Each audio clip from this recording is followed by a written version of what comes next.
Hello सम्पूर्णमा नमस्ते।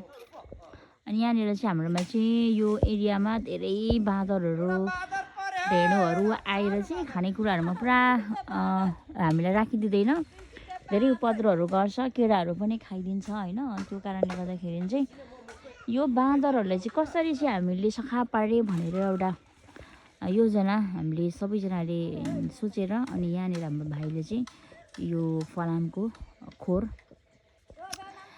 बनाएर ल्याउनु भएछ भाइले। अनि त्यसपछि हाम्रो दाजु भाइहरू सबैजना मिलेर यहाँनिर बाँदरको लागि चाहिँ पासो थाप्नु हुँदैछ।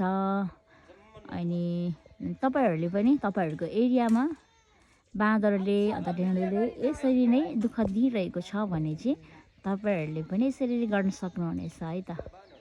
यहाँ एउटा सानो बाँदरको फुच्चो सानो नानी चाहिँ भित्र पसिसकेको छ। मैले त निस्किनु खोज्दैछ। हो, बाँदर चाहिँ यसरी भित्र पस्छ। अनि भित्र पसेपछि चाहिँ त्यहाँभित्र चाहिँ मकै राखिएको छ।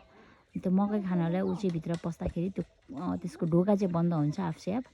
ढोका बन्द भइसकेपछि चाहिँ त्यहाँभित्र अनि त्यो बाँदरलाई या ढेँडोलाई जे हुन्छ त्यसलाई मार्न सकिन्छ है त।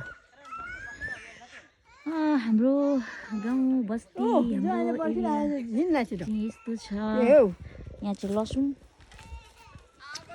छ अनि यहाँ चाहिँ तोरीको साग छ। यो चाहिँ यो तोरीको साग चाहिँ हेर्दाखेरि सानो सानो हुनुपर्ने वास्तवमा, तर यो मल धेरै भएको कारणले गर्दा चाहिँ रायोको साग जस्तै देखिन्छ।